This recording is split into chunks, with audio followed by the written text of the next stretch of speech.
Bbad and Brandon. Could you? Recording in progress. Yeah, I got rung by one that I had to actually Google the other day. Oh, really? It was pretty convincing. It was the ATO was calling you. I've had plenty of those. Because it was good. It was a good one. Hand it to them. Shout out if they're listening. They said the ATO has found someone trying to do something to your account. It is an emergency to contact you. And I was like, fuck, hang on. Fucking pretty sleep deprived, thinking, fuck, hang on, maybe I do need to contact them. And then I Googled it and we're all safe. Well, I'm glad you're safe. Don't give them your BSB number, bro. No. That's not. I get ones all the time of like we were just calling to talk about the car accident you were in a month ago, and I'm like, really? I'm like, bro, I'm in a fucking moon boot. I'm not even driving at the moment. Fuck off. In the car accident? Are you serious? Yeah, I get them all the time, man. That's a good one. I haven't had that one. It's a good one. I'll give him that. Oh, fuck. I love a good scammer. They don't always think, but I could see how they get you, though. Like, fuck, let's be honest. I had to Google them the other day. I almost let it go through. There's the ATO ones, like Paul Andrew Lang has had many text messages from me going, hey, bro, ATO call me. I owe him money. What the fuck? Why are they fucking calling me? Don't. Don't give him your money, bro. It's all good. Yeah. Please do not pay that bill, they're saying. I'm like, yeah, you're right. I won't. Then they'll steal your fucking cash. You don't want that shit. I work too hard. I want to keep it. Exactly. It's like, that's my I only worked out how to block their numbers the other day. Really?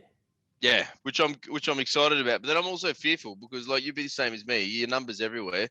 And every now and then, one out of those 10,000 phone calls is someone you actually want to talk to. Yeah. You don't want to block them by accident. Nah. Because there are people out there that still ring people. I know. Not many, but they're out there. Well, I had a lady call me the other day because I've now got health insurance. And hey, what do you mean now? Well, I didn't have it for a little bit, and it was just like it was one of those things. And then now I wish I had it when I had my fucking ruptured Achilles. Yeah. So I was like, you know what, time to be an adult, and I signed up.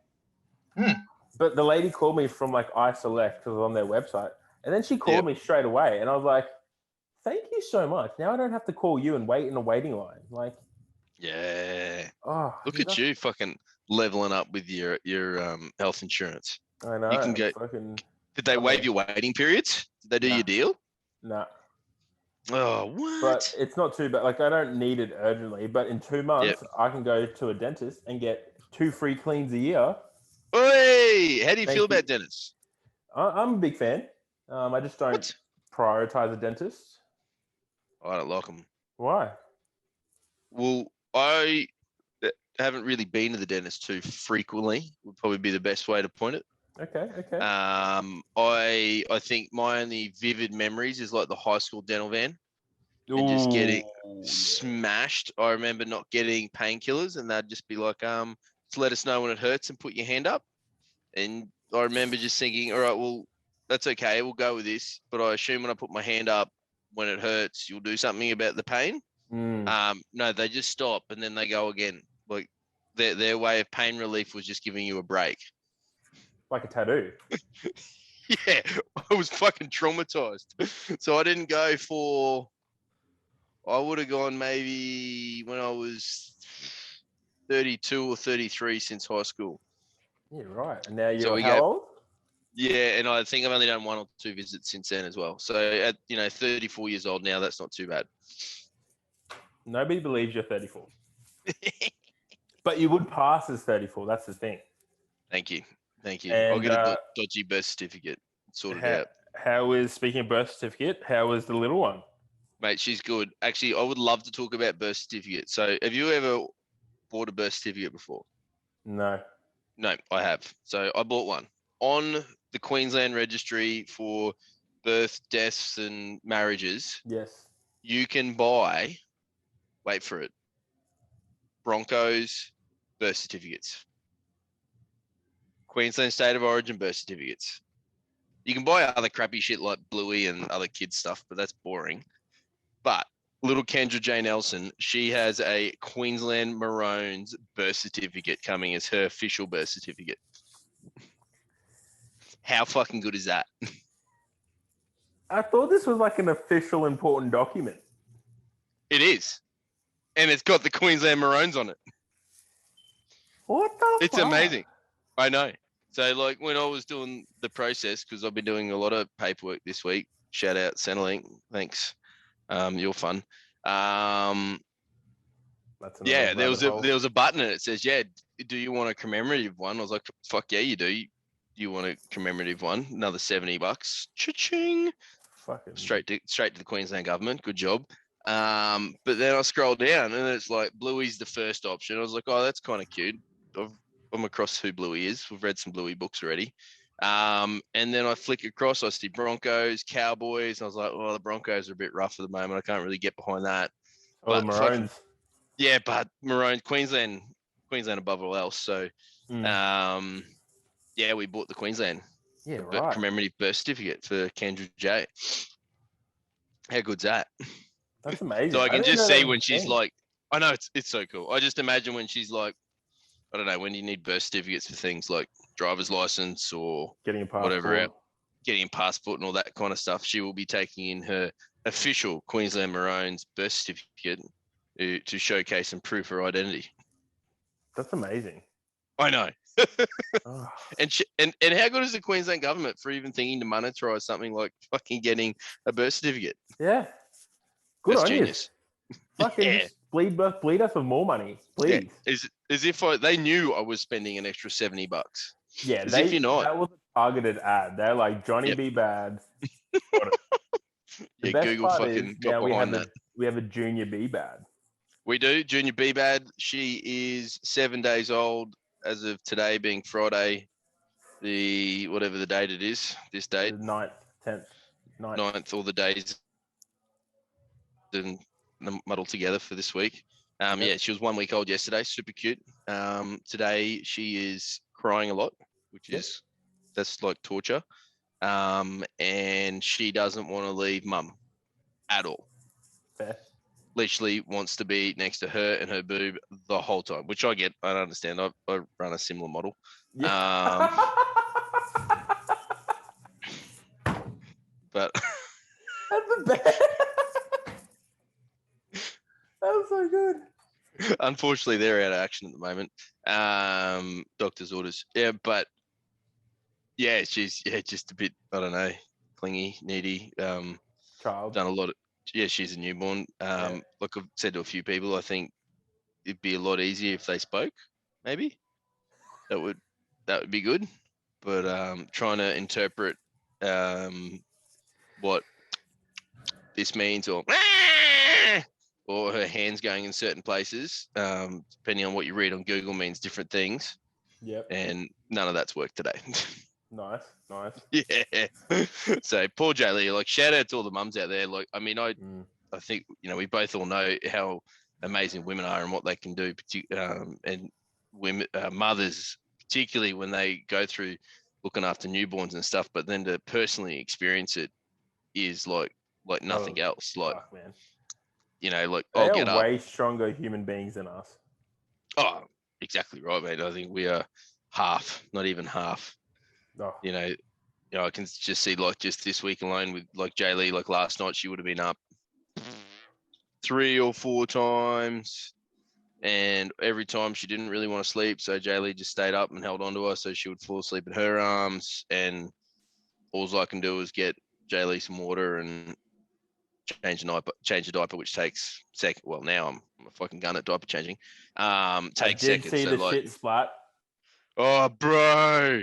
Oh, mate. That's something else. I wasn't ready for that. Fuck yeah. I'll paint you the picture, literally, if you're interested.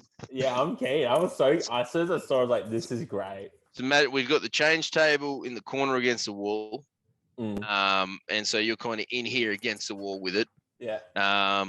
Nice height, probably just about hip height, sort of from belly button height. So really good sort of changing sort of height there. I'm standing slight to the left. The wall is to the right of her. and I've just done a thorough clean, all the nooks, the crannies, the folds, the creases. Thankfully, we did get the hot tip of leaving the dirty nappy folded down and under their butt in case there's a second occurrence that you're not ready for and it doesn't go everywhere. So I had that section cut, but I heard that like I would be proud to have delivered. And as it happened, just instinctively, I've turned slight left like the Matrix. Ooh. And outshot this, I don't know what you would call it, a paint splatter of mustard nuggets across the wall. Thankfully missing me due to my Matrix moves. But now across this wall is just covered in poop. That's amazing. It was, yeah, real mustardy.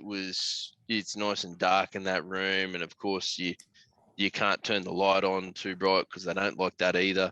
So here we are trying to clean Junior, who thinks it's just the greatest. She doesn't care. And that's another dirty butt you got to clean again as well. So clean that. And then after that, get a photo because that's a pretty funny moment. And then, then put it all together. That was bad. That was a bad one. Another highlight, if you're up for another poo story, would be completely washed her, completely clean, squeaky clean, good to go. We've put her in the nice brand new white, being the key word, very cute towel, rugged her up. It looks like a bunny rabbit. She's good. And she has dropped the biggest shit in that thing. Oh, just and they don't stop. That's the tricky bit. When you think they're done, they're not done. So we just hang on to that one for a bit, and then we made the decision that now goes in the bin. So it did. Very fair. Because one thing I can tell you that we've learnt from our 6 days of knowledge is that the poo and the spew stains. Real bad. Real bad. Fucking hell. Yeah. But otherwise, it's been good, bro. I was hoping we'd have her on the podcast today, but yeah, she won't leave mum. So unfortunately, we'll put a photo up somewhere of her looking super cute. Yeah. Get her on the next podcast. Perhaps, I mean, you've got your child care experience from back in the day. Perhaps you can dispose some skills upon us. Did you ever do newborns? Not newborns. They weren't allowed. I did from 6 months up until 3 years old was my area of expertise, which was kind of nice. And look, I'm pretty lucky. Like I never had to change a diaper, which was great. Really? Yeah, they just, right. Yeah, whether it just was great. I don't know. It just never happened. So that worked. But yeah, put many babies asleep in my time. I do have a very special knack for it, apparently. But also childcare back then was so easy, man. It'd just be like, it was like, oh my God, you love Avengers? I love Avengers. Let's watch Avengers. Everyone sit down. We're watching Avengers. So it was dope. So nothing's changed. You just do that with literally now, though. Like, fuck, it was so good. But yeah, man, that was actually one of the funnest jobs I've ever had. Yep. It was so good. And literally, like, I'd be like, all right, it's 4:00 on a Tuesday afternoon. We're all watching Avengers, the animated series. Sit down. You sit down here now, thank you. Class is in. Exactly. I would actually go back and do that sort of job, man. It's so much fun. Yeah, that's pretty cool. Yeah, newborn's a beast. This one's the cranky one. We're really hoping that she hasn't slept all day, which is just chaos. Just over cranky, overtired, overstimulated. Just doesn't. We're really just hoping she sleeps tonight, and that would make life really good tonight, I think. 100%, especially for Jay Lee, poor thing. Yeah, she's cooked, mate. Poor thing, but it's all right. It's pretty funny. Like you try and make plans for the day. Like I can't remember what we're going to do today, but we didn't do any of them. Yeah. Yeah, we'll work out what we do next week. But looking forward to take another week off work, which should be good. Yeah, love it. Play a bit of family life, a little bit of training, coaching. Next week would be maybe we'll bring her over to Valhalla next Wednesday. See how the world's going for last squat session. Fuck yeah. Looks that one of Terry should be going another one. I know Kevy will be. I think Kevy will be. I think Terry will. Like he squatted a very easy 340 double. Yep. And big shout out to Big Terry for falling to the peer pressure of myself and Johnny, and now doing GPC nuts with less than 4 weeks of prep. Also, you're an asshole for still being so strong and not training. Yeah, I reckon he'll be RE squat for sure. Bro, he just pulled a 315 double deadlift that looked just as easy as ever. I'm like, what the hell? Oh, if I don't train for I've been in a moon boot now, 3-4 weeks. I've lost so much size. That motherfucker hasn't done anything, and he's still 136 kegs. He benched $1.70 the other day for one. I'm giving up. I'd like $1.70 for one. Yeah. Fuck. I'll have to take so much gear just to do that. I do take so much gear, and I still haven't done that. Oh, Jesus.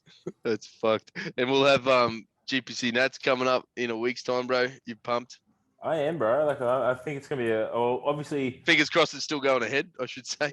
Well, it'll still definitely go ahead. Matt's come out and said to myself that he won't pull it at all. It'll just...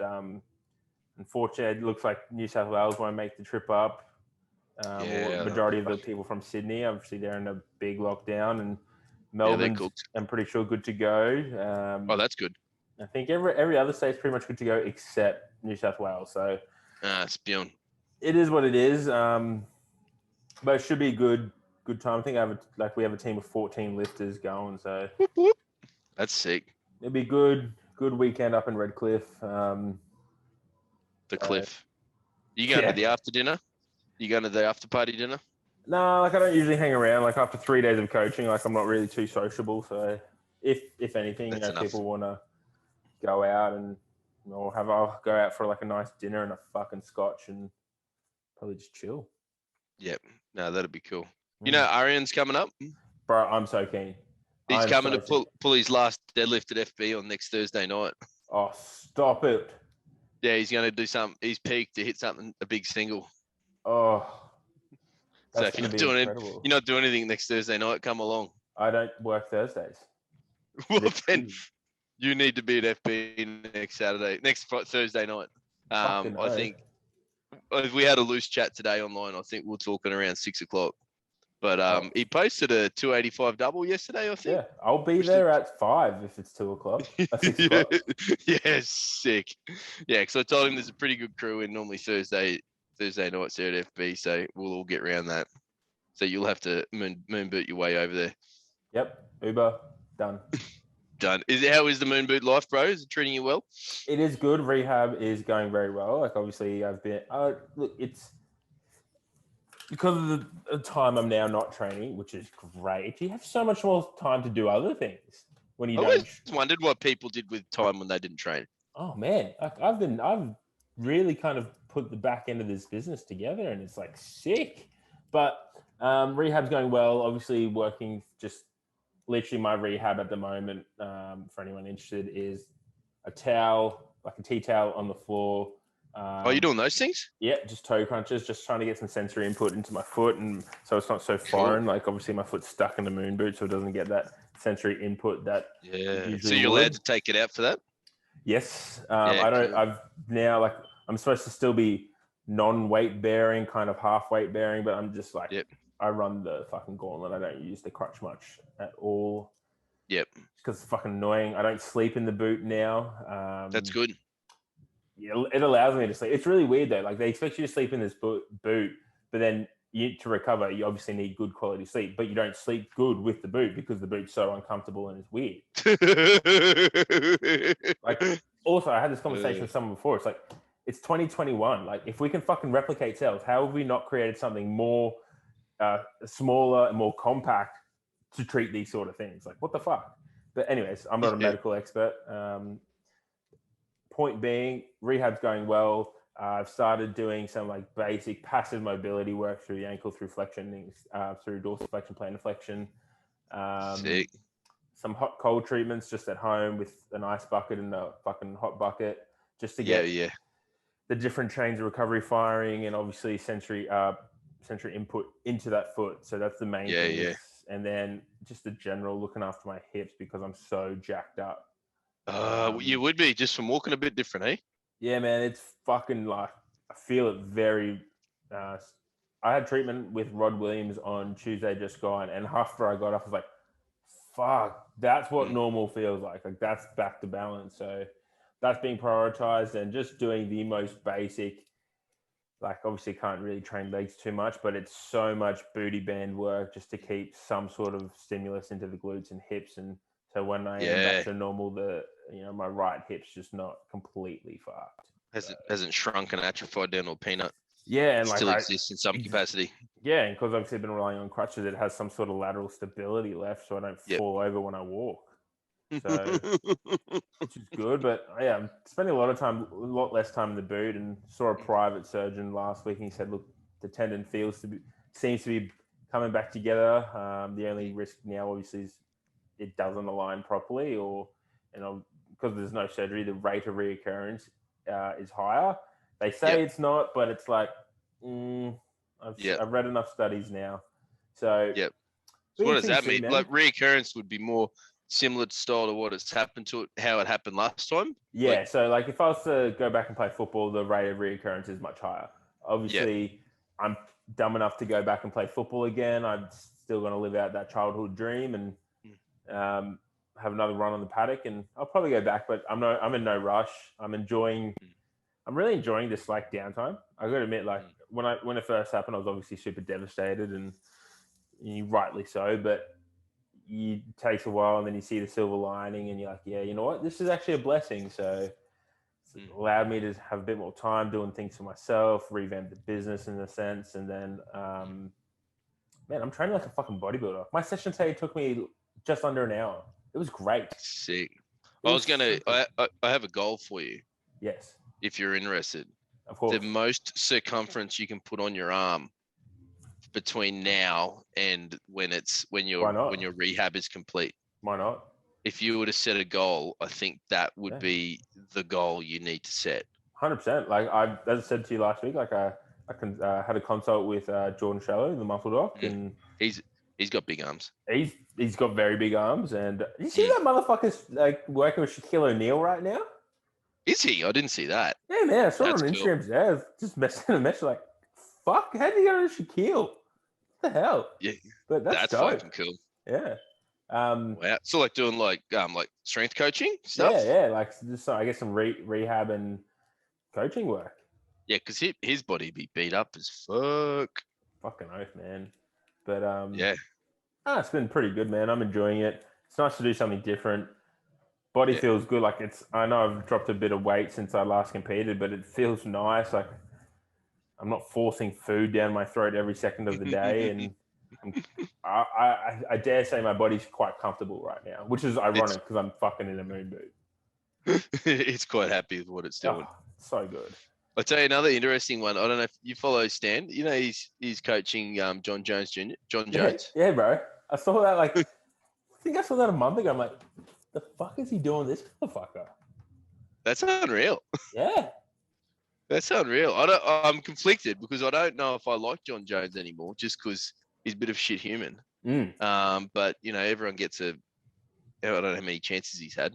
A 20th chance to be a good guy again, maybe. But I'm sure Stan could do some cool shit with him. But I just think it's fucking hilarious, or not even funny. I think it's fucking cool to see Stan's working with him. I just wonder how that connection came about. I know they're both in Vegas. It'd be the best thing for John Jones in a mentoring sense. Like, Stan's such a good fucking human. Like, we've had him on the show here, and we've heard the stories from Scotty Watson. Like, the guy's just a good human. I wonder if that means we could get John Jones on the podcast. Maybe I'll reach out to Stan and be like, bruh, my brother in iron. Yeah, my brother in iron. How do we get on John Jones on this podcast? That way, that'd be sick. Fucking oath. But did you see? That's what I was going to ask you. See fucking Brian Shaw, obviously in the recent World's Strongest Man, he did really well for the first time in a while. Like he dropped off a bit. He came out and said that he blamed the vertical diet.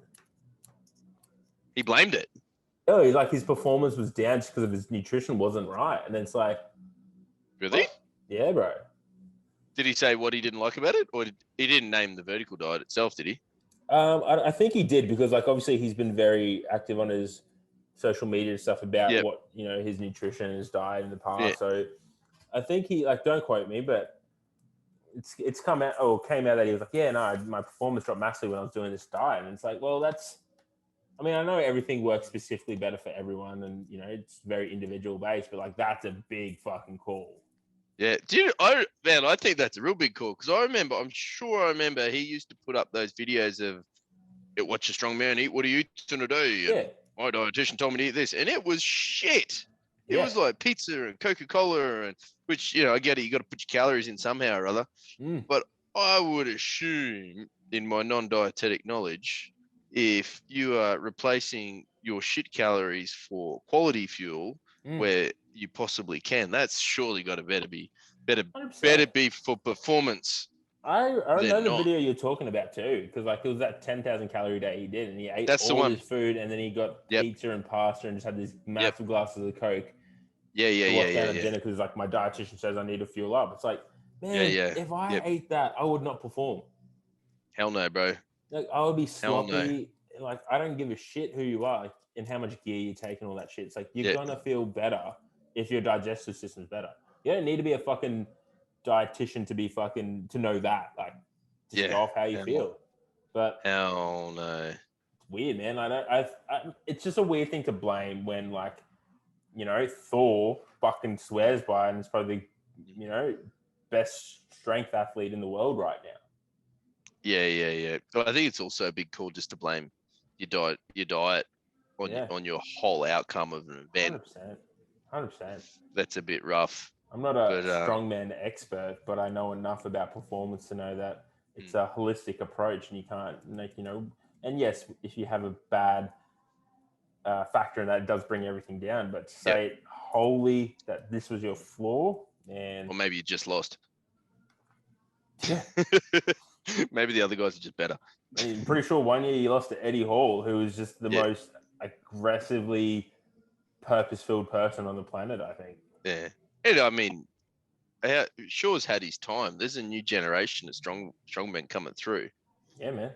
Not that I follow it anymore, but from what I see, the new breed coming through are just fucking another level, like Shaw was when he was the new guy coming through, right? But that's with everything. Like, when the half Thors and Shaws were coming through, it's like these people will look like they'd been locked up in a dungeon for 26 years and just fed food and iron. And now we have like, it's just the same thing in any sport. Like, look at the NRL, and you see how many young freaks there are. Like when Greg Inglis fucking entered the NRL, and everyone was like, "Oh my god, this guy!" And now you've got your people like your Latrell Mitchells and your Tommy Turbos lighting up the paddock. And it's like, I would love to see Greg Inglis in his prime up against Latrell Mitchell in his prime, like right now. Oh yeah. Fuck, it'd be a battle of the century. Oh yeah, that'd be cool. And just imagine what they'll be like in years to come. I imagine just that improvement in S&C or sports and performance, whatever you want to call it, at a junior level has a huge outcome out on these kids, on the guys 100%. Coming out of the paddock now. Like it's so weird that it's taken us so long. Like obviously, good friend of the show, Dwayne, talks about his time in Detroit teaching young kids from ages of 4 and 6 up of how to be an athlete. Yeah. It's just ingrained in them. But over here, like we're so far behind. Yeah. Like different culture, different level of importance, perhaps, I think. But even so, like obviously in the new coaching course I kicked off, we go through a brief history of S&C and literally right back to when like there was first notes and history of S&C, and along the way you go through everything, and you come to World War II, and after World War II it was like this definite split. Like the European countries, the Germans, the Russians, everyone kind of still portrayed strength training as in their armies. Like it was the way to train. And it was the way the common people trained, the Olympic lifters, everyone, like it was promoted. There wasn't any of this cardio fitness. But then Western civilization and Western culture went the opposite way. Someone came out, I can't remember his name, Dr. Kenneth something from the cardiac specialist over in the States, came out and was like, nah, we're wrong. If you want to be healthy, you got to fucking do cardio fitness. You got to look after your cardiovascular health. And then obviously what has happened? Money got pumped into that because they could make money off it. It was more promotable, it was sexier. You could run in a fucking pair of spandex. suddenly we have this big fitness culture, and you saw it in the Olympics. Like the Russians, the Germans, the European countries were fucking crazy good at the strength sports of Olympic weightlifting. And then the US, Australia, they all dominated the fucking sprints, the long distance running. Mm-hmm. But there's just this massive disparity. And now it's taken over 30 years for us to come full circle back around and be like, oh, wait, maybe there's something to this. Maybe being strong helps. Yeah. And it's like being strong, it makes everything better in your life. Oh, yeah. It doesn't just affect sport. I always like to use the saying, I've never heard anyone complain about being too strong. Yeah. Like fucking oath. It's the best feeling in the world too. Like it's 2021. We all can acknowledge that what we do in the gym transfers outside of the gym. And you can't tell me if you feel strong in the gym, you're not going to feel more fucking confident just outside. Hell no. Like it's just, it baffles me that we're still having this discussion and arguments. Yeah. I think as much as you and me might think negatively against operations like F45, just because we personally find them soul destroying and would never want to do them. Oh, fucking hell. It is exciting, I think, from another standpoint, to see the new gyms that are coming in do have a strength push, I guess you could say. Yeah. Or I don't know if you'd call it a core to what they do in their training, but there's a lot more gyms you see. Like I saw one open up the road. I can't remember it. They're all pretty much the same. They do strength classes with some conditioning at the end, which that's super cool to see. 100%. Being a thing. It's a very good low barrier to entry for your general population that's never done any sort of barbell work, and then they can go in and they're exposed to squatting, they're exposed to some sort of pressing and hinging, whether that be a goblet squat, a push-up even, or just a basic dumbbell RDL. But like, it's a good introductory offer, and then they go, fuck, this is really cool. They might hit a PR, hit a 30 kilo goblet squat, like, oh, I really like this. I feel like I'm getting stronger. Oh, what happens if I went down the perfect strength route? It's like CrossFit, man. Like, everyone that bags out CrossFit, and hands up, I used to do it all the time. But it's like, we say it all the time. We owe a debt of gratitude to them, man. They made barbell sports popular. They made it cool. They made it sexy. Yeah, and I always think from a model of training where if you're an individual who just wants to get it done and you want to do 2 or 3 sessions a week, you want to be involved in something for an hour a day, no more than that. You want a little bit of weights, you want a little bit of cardio, and you want that community style aspect. What a great model to jump into and have a crack at. CrossFit revolutionized everything, apart from obviously the CrossFit Games, but man, it's fucking done wonders for the industry and put so many sports on the map. Yeah, 100%. Look how much attention it brought to weightlifting. Like, sure, and we all know, and obviously there's people listening, they're all gonna, but it's taught horribly. And look, we can all put our hands that we've all taught horribly sometime in our life. There's plenty of horribly taught it everywhere. All man, I think even fuck yeah, we were. Me too. I was the worst. But I think, man, even weightlifting looks sexy now. It's like you see some of the comps in America. They look fucking cool. Man, it's like, I would love to do that. Like, my shoulders probably won't, but I would love to do it. It looks fucking cool. You've been to a comp? Ollie comp? Oh, fuck, not for years. Yeah, I've done a local, and I saw the Com Games when it was here. Man, it was a hoot.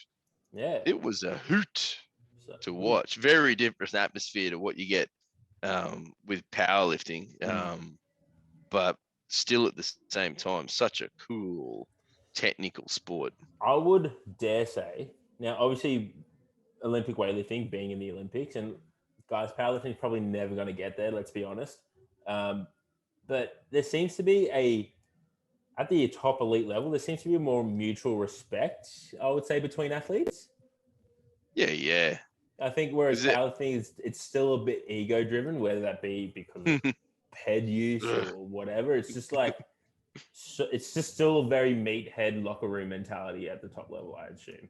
Yeah, there's still a missed appreciation for just people being athletes regardless of chosen sport. And just doing the honest hard work, to quote a good friend and client of mine, Aubrey. Like, it is, at the end of the day, we're all just putting in that good honest work, and it's like respected across modalities.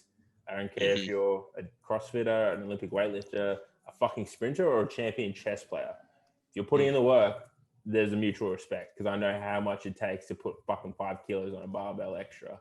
Yeah, the second off it, not a second off a whatever, the hundredth of a second off a run or a minute off a wad.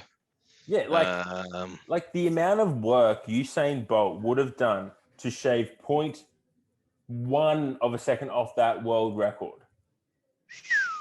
Like he's put in hours upon hours of work for less than 10 seconds. Yeah. Like no one's touched him yet. Yeah, it's like, man, hat off to you. Like you're insane. Oh yeah, that's when he's obviously an incredibly talented athlete, but he finds the sport he's supposed to be in as well. Yeah, like there is no one more biomechanically, anatomically, morphologically structured better than him to sprint.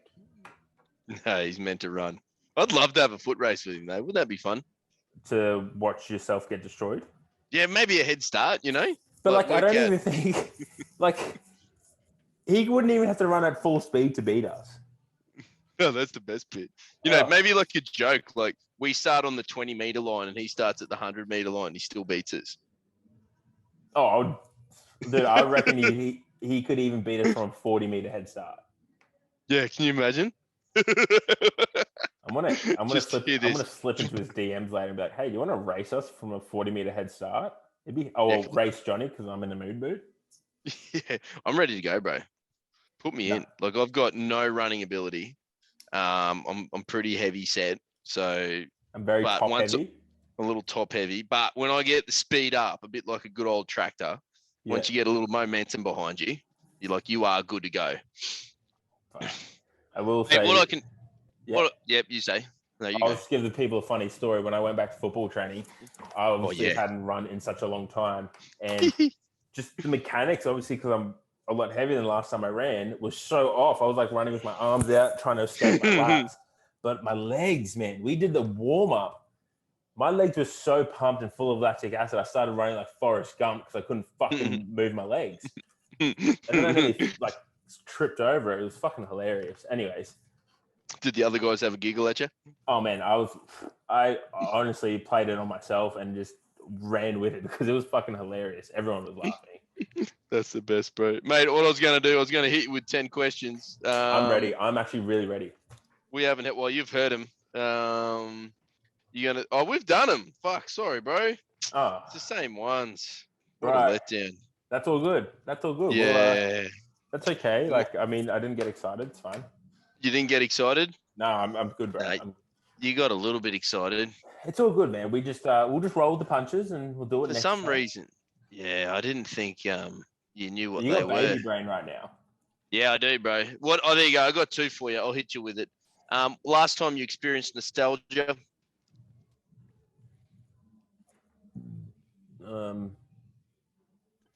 Jesus. It's a good one. Thank you, Google. Probably putting on fucking footy boots. Oh, and then remembering the glory days? Fucking oath. That's cool. Fuck, you'd be the same as me. Like when you're going to buy new footy shoes, like how much fun that was. Like when you're a kid. It was basketball shoes for me, but it'd be footy shoes for you. It was the best. It wasn't as exciting now when I looked at the fucking price tag. Yeah, fuck no. When mum and dad were paying, it wasn't you. It was great. Yeah. Mum and dad seemed to have endless money. Yeah, they got heaps.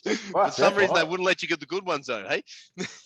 Man, I looked at boots. They're like $320. I was like, no. Whoa, is that what they cost now? Fuck. Fucking That's fucked. Mate, what's the scariest dream you've ever had?